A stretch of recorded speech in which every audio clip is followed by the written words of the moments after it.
Everyone, thank you so much for joining us for another Health Professions Week Health Talk.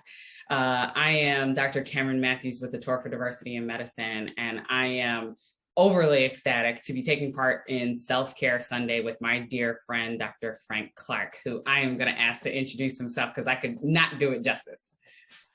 Well, thank you, Dr. Matthews. It's a pleasure to be with you today, and hello to everyone out there. My name is Dr. Frank Clark. I'm originally from Chicago, Illinois, and I'm an adult psychiatrist. I practice in Greenville, South Carolina, and work for Prisma Health. And I've been at the health center for about 4 years now.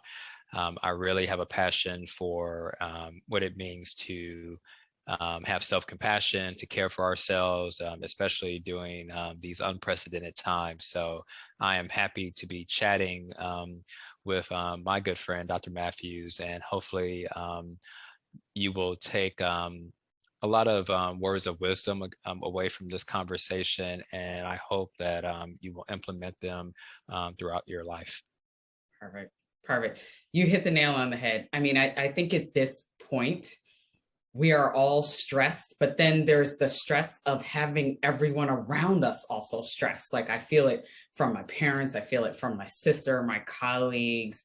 What do you recommend? Like, what's the first thing you recommend when someone sits in front of you and says, I can't handle this?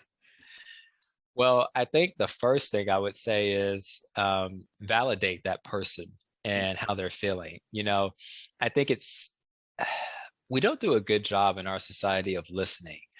I think if we could actually just sit back and, for lack of a better term, shut up and listen to the person across from us, we might get somewhere in our society. So I think the first thing is always validate who is sitting across from you, whether that's for you and I, a patient, or a family member, a loved one. Just sit back and listen. Oftentimes people are not wanting you to respond or to give them advice. They just want to feel heard.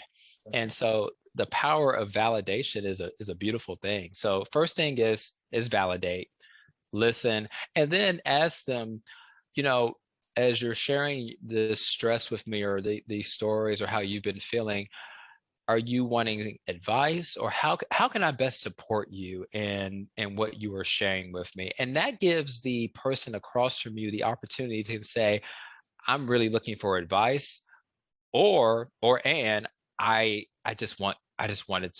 needed someone to vent to. I just needed someone to listen because I feel like no one is hearing me. And that often is the case sometimes, that people just want to feel heard. So that's valid, that I just want to be heard, that, Right. that like, I don't have an answer. I don't expect you to give me an answer. Just listen. Okay. That's validating even for me to hear. So thank you for that. So, our students that are listening during Health Professions Week are faced with stressors, probably unlike we faced, although, we had our own share. I'm not going to negate what we went through, but Absolutely. further validate what they're going through, right? And I think the past, 18 months, almost 2 years now, has been overwhelming in so many different regards. For a student that is dealing with these issues, but then, there's this academic pressure, right, of wanting to achieve, of wanting to be the best, maybe of their class in high school or in college to get into some graduate school. What are some coping mechanisms that you share with them? That's a very good question, Dr. Matthews. So I think first, I'm going to paint this under the umbrella of perfectionism.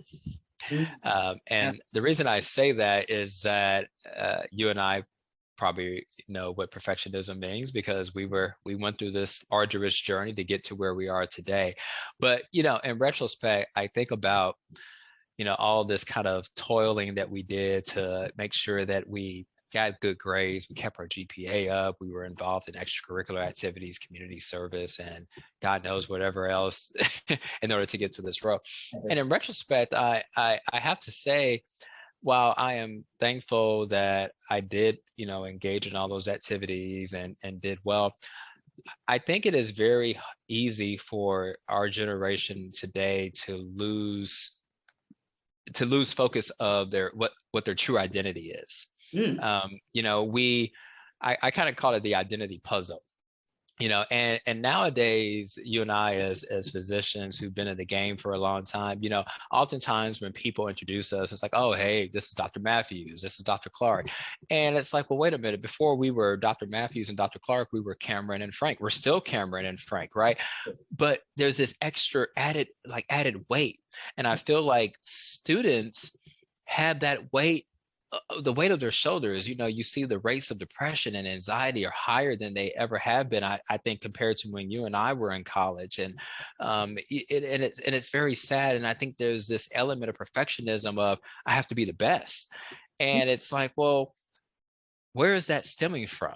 Yeah. How did that narrative get painted that you have to be the best? I think it's very healthy to compete with ourselves, but very often we're not competing with ourselves. We're competing with person A, person B, person C, because it's like, oh, well, I got to make sure I get an A in biochemistry or I'll never make it to medical school. And that's foolishness. That's a cognitive distortion. I didn't do well in organic chemistry. I had to take the MCAT twice, but I'm living proof that no matter the obstacles that we endure, we can still make it. So one thing I share with students is have self-compassion. Have self-compassion. Be kind to yourself. Be kind to yourself. Show yourself grace. If you got a B+ on the exam, does that mean that you have failed? No, that means that you got a B+. If you get a C, does that mean your life is over? You'll never make it to medical school? No. But I think it's about keeping a balanced perspective, or as my therapist says, recognizing the balance of self and finding what that means in your life. And it's different for everyone. That's right. And I think that's the one thing I've had to help some of my patients, some of my mentees with as well too, that my path, my self-care, my self-compassion is going to only be my own. And that you need to figure out where that balance is for yourself, right? You can learn from others, but then you need to create it yourself, right? It's tailor-made treatment. It's like, you know, not everybody is going to respond to lisinopril for their blood pressure. It's the same thing with coping skills, you know. There we go. Okay, so then when the stress, how should a student know? Is there a red flag? I feel stressed. I feel sad. What's the red flag that maybe it's getting a little bit too far? That maybe this isn't just something I can handle on my own? Right. Very good question. So I think it is important for us to pay attention to our body. How are we feeling? Because again, to normalize it, we all get sad. But there's sadness and then there's depression. Right. Okay. And then there's burnout, and burnout can lead to depression and anxiety, or almost kind of like a bidirectional link. So what I encourage students is when they are saying that they feel stressed, the first thing is, okay, take an inventory, so to speak, of when are you feeling stressed? When? Okay. How often? Why? What is going on? You know, is it that, you know, a certain class is stressing you out, or the fact that you're taking 18 credit hours, which is a heavy load? And you got physics, you got biochem, and then let's say you're a student athlete or you're in other extracurricular activities. So what is contributing to the stress? Maybe things are not going well in the home environment. Maybe you have a parent who is whose health is declining. What is contributing to the stress? And then once you take an inventory of that, then ask yourself, is there anything that I can do to alleviate the burden that is on me? I think oftentimes students wait too late. They wait till it gets to almost where they can't function. Right. And that's dangerous. You know, I would rather students be vulnerable. That's key. Because, you know, especially I'll say as Black men, for example, very hard for us to show our emotions because we're you know, this masculinity and being strong, but vulnerability is actually a strength. And so I would encourage men and women to be in tune with your body And if you find that you're sleeping more, it's hard for you to get out of bed, you're missing classes, normally the things that you normally wouldn't do, you're isolating yourself, you've contemplated or you've had thoughts that life would be better if I wasn't here. Those are all red flags. And I say red flags, not in a like, something's wrong with you. It's this, that it is something that tells me that the psychological distress that a person is under goes beyond the level of just, hey, I had a bad day, I'm feeling sad. Right. And that's the hard part. That's when it is sometimes difficult to reach out for help. And I felt that myself too. I think many of us have felt that. And that's normal, right? It's normal to need that help, right? This is not a sign of weakness. This is not, I don't know, that I can't handle the pressure. I mean, that's kind of implying weakness as well too, but that's not it. Is every single one of us that have gotten into a career period, doesn't matter which one, we've all felt that pressure, and I've broken down. I'll say it publicly. I've broken down where I come home from work sometimes and I just cry. And so I sometimes have to ask myself, okay, is this the time when I need to reach out for help, or is the crying enough? And that's the hard part, right? Figuring that out. Yeah, and I appreciate your transparency and self-disclosure.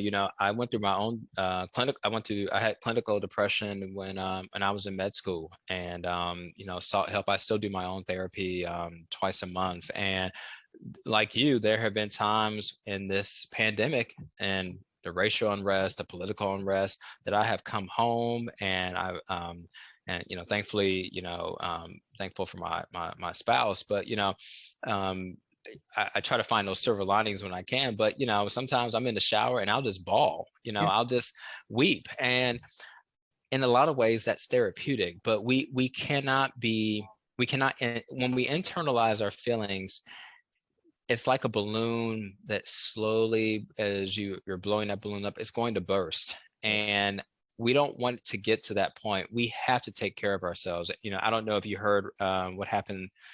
What was it? I think last week or 2 weeks ago at UNC's campus, there were 2 students who died by suicide.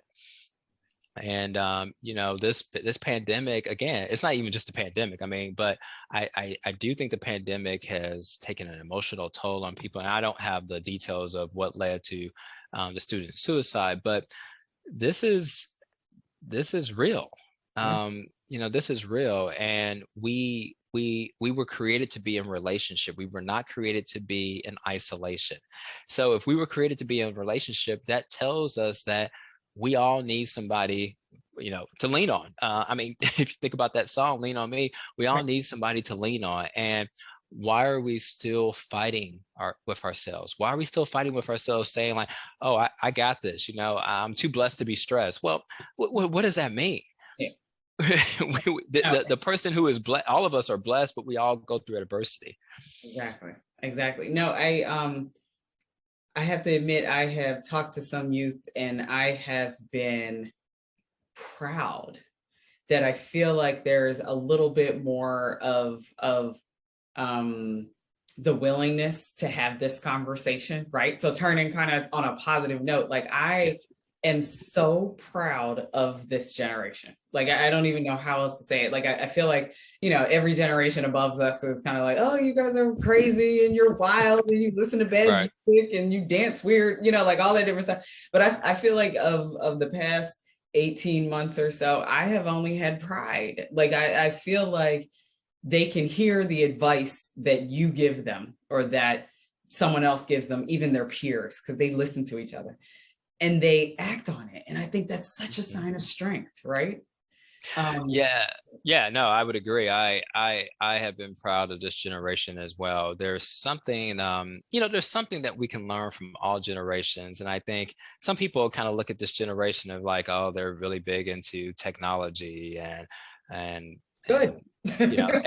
And there's nothing wrong with that, right? We can benefit from learning from one another, but I actually think this generation is more in tune for the most part with how they're feeling, and they're able to say, I feel depressed, or, or I feel anxious. But I think it's one thing to acknowledge it, but then the next step is, to your point, what do you do with how you're feeling? And when do you, instead of, we don't want people to delay the help, the help. We want them to act fast and early. You and I talk about this all the time with primary prevention, right? With disease processes. It's no different when it comes to a person's mental health. Yeah, there we go. There we go. We have to take care of ourselves. We have to take care of our heart. We have to get exercise. We have to eat well, but we also need to do the same. We need to protect our minds, right? That's right. Love that message.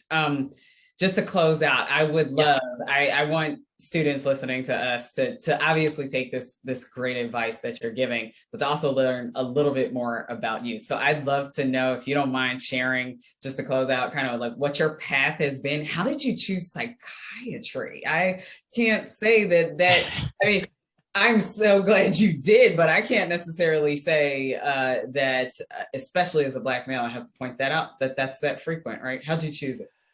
Yeah, I appreciate you asking that question. I will say psychiatry, I think, is becoming more attractive for communities of color, which I'm happy about. But my journey into medicine, I'll be honest with you, Dr. Matthews, I was going to be a pediatrician. Okay. Going into medical school, and I love working with kids. Have a 2.5-year-old now. It was definitely a joy in medical school, and just to see that development and how kids thrive in their different spaces. But I'll tell you, my 3rd year of medical school, when I was on my psychiatry rotation, I really just fell in love with the holistic approach, with that mind, body, spirit connection.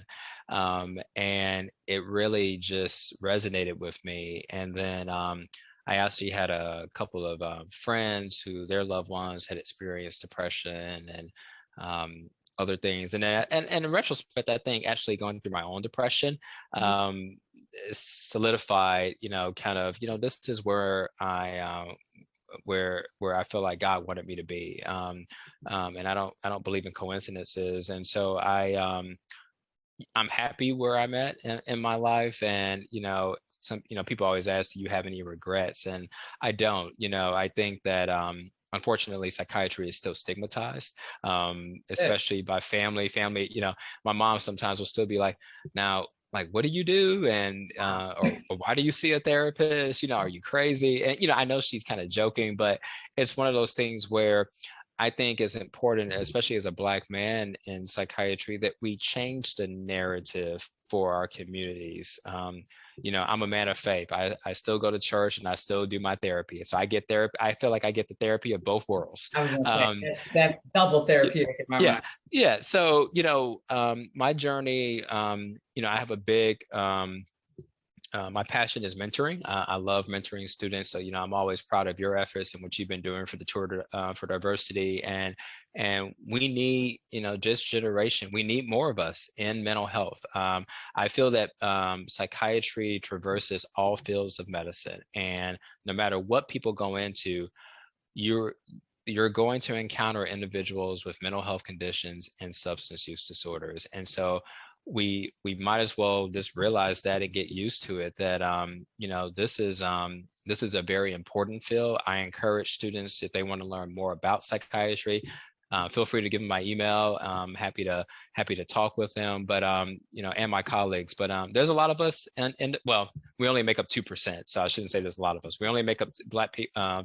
Psychiatrists, we make up 2% of the psychiatry workforce. So I want that to change, and in order for that to change, I think things like what you're doing again with the Tour of Diversity, early intervention, early exposure, that's going to make the difference. Exactly. Oh, I love it. Thank you for sharing that. Thank you for honestly being so open to talk to students, for mentoring, and for all the care that you give your patients on a day-to-day basis. It couldn't be more important now, as well as just ongoing. I'd like to thank everyone for listening to this health talk. This has been an amazing conversation with Dr. Frank Clark. And again, I'm Dr. Cameron Matthews with the Tour for Diversity in Medicine. Check us out online at Tour for Diversity, all over IG, Facebook, Twitter, and everything. And thanks for joining us. Have a great night.